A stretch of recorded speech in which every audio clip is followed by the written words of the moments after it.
I would like to dedicate this song to Mac Miller, who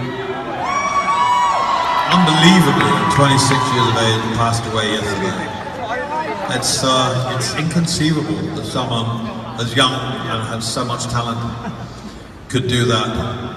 And I just would like to pass all of our love and best wishes to his loved ones, his family, his friends.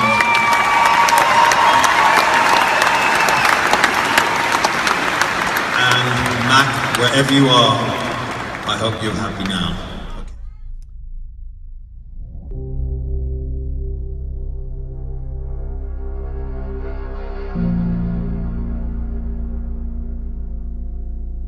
Now, he was known all over the world, but nowhere better than here in his hometown, Pittsburgh.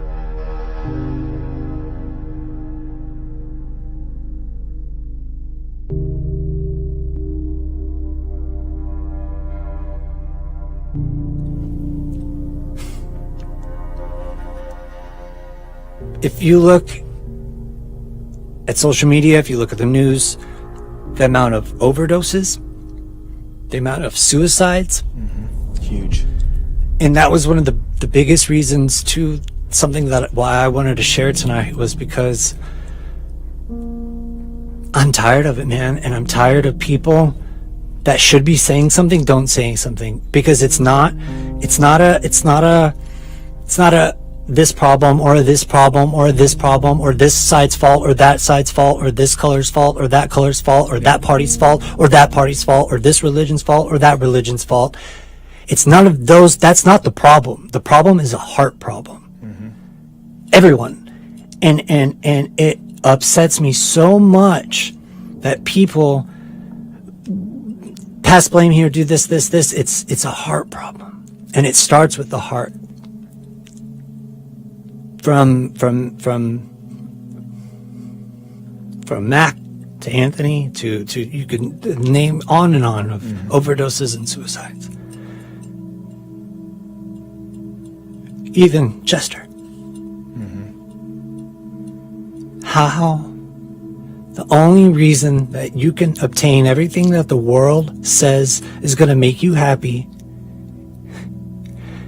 and then overdose, which accidental or not, or suicide, or whatever it may be, if you have everything the world says is what is what is going to make you happy, and you're still so unhappy that you're addicted to heroin, this, that, coke, this, that, whatever, or you know, you're to the point where you have to take so many drugs that it eventually kills you, or you're at the point of you're so successful in the world and you have what the world is going to make you happy, and you kill yourself. Anything you need, you can find it at the market. Miller died on Friday in California of a suspected overdose. He was 26. He was just about to begin touring for his newest album. His career progressed. He got a new record label. After that, the career of the inspiring artist took off like a rocket. Fans we spoke with said they could relate to Miller's lyrics because they were so personal. Substance abuse and depression. He just dropped a new album, Swimming, and was going on tour next month. In fact, his last tweets Thursday were about that, saying simply, "I just want to go on tour." One of the reasons Ryan Haynes, known around the city as DJ Afterthought, put together the tribute in Mac's favorite park. He never stopped helping people. Haynes toured with the charismatic Mac, known around the world, and who had just released a new album called Swimming. I talked to him not too long ago, and he was in pretty good spirits. So I just think it's just tough. I think there's a conversation to be had about a lot of people that we've been losing lately. It says in the Bible how the world and the powers of this world, that's Satan, and that's wrong. Like, what the world says is going to fulfill you is wrong. And because that stuff never does. No, Bob Marley said, and I don't know the direct quote, but Bob Marley said, if money makes, if you rely on money for happiness, you'll never be happy, because money is a number, and numbers are infinite. And if you're looking for this obtainable, as soon as I get this, I'll be happy. As soon as I get this, I'll be happy. As soon as I get this, I'll be happy. It's no different than addicts. It's just like when you're younger. Like if I just had these shoes, or if I just could get my own car one day, or if I could just get the house, or whatever, or if I could just get that girl. You get these items or these things, and then sooner or later you're over it. You want to get a new car, new shoes, whatever. None of these physical items ever fulfill that empty void inside of your life. Nope.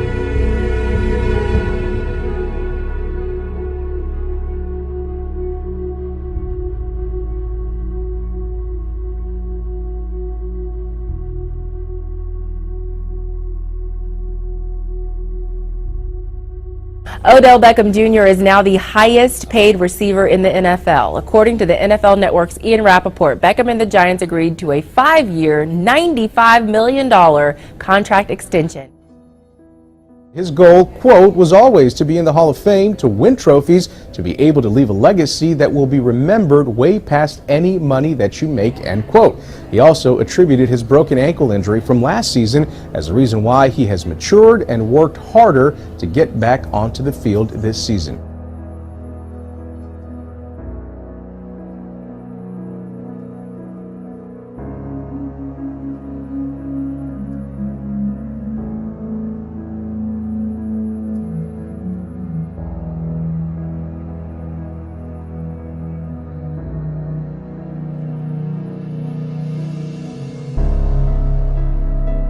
He did miss the final 11 games of last season with a leg injury.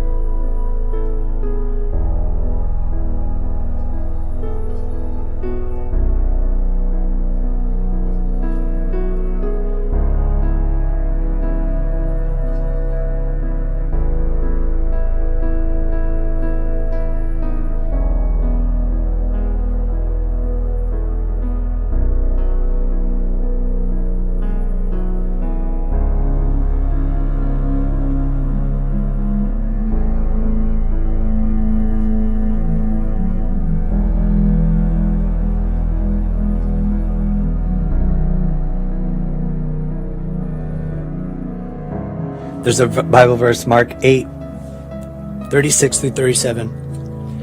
And I like that one verse too in Matthew that you were talking about earlier. About what is a man prophet? hold on, I gotta find this. Yeah, go ahead. So here it is. Okay, it's Mark 8, 36 through 36 through 37. It says, "For what does it profit a man to gain the whole world and to forfeit his soul?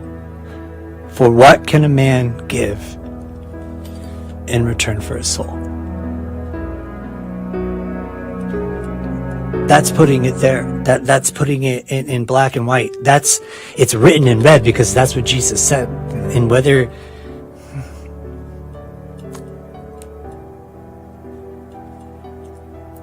I'm tired of social media and these people and from news to movies to music, to the music industry, to Hollywood, to politicians saying this.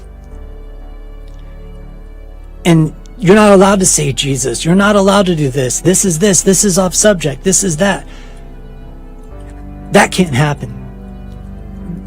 There has to come a time, and there has to come a time in where we are as human beings and as a country and as believers and as new creations through Christ, not because of anything that we could do, because we can never get there. Yeah. We would never get there. It's because of God's grace. But there has to be, you have to stand. Bob Dylan even said, it may be the devil and it may be the Lord, but you're going to have to serve somebody. Yeah. You can't stand in the middle of the road because you're going to get hit by both sides. You got to choose. And you got to choose what the world is going to make you happy or what Christ says. And what Christ provides, which is John 10:10, the thief, which is Satan, comes to steal, kill, and destroy, but I've come to bring you life and life more abundant. I mean, even judgment, even on the side of this, whatever, our job as believers and our jobs as followers of Christ is not to judge this, and doing this, and doing this, and yes, holding brothers and sisters accountable, and yes, right from wrong, and yes, you have to stand, right and wrong, like I said. But our job isn't to do that. One of the times Jesus himself showed almost like, I don't know, the righteous anger, that once he gets angry because he walks into the church back then, and they're charging people, and they're overselling things, and they're taking advantage of people that are suffering. And he goes gangster on them and starts flipping tables. Now flip the page. There's a woman that they kicked out of town because she's a prostitute, and she's out at a well, and he goes to speak to her and ask for water and begins a conversation with her. And there's so many times when Jesus references, okay,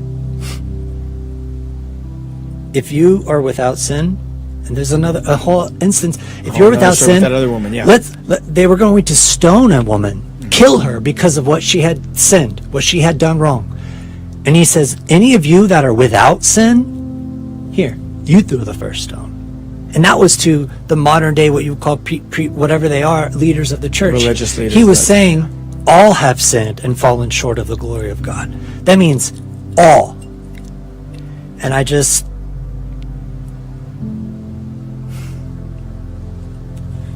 John 14:27.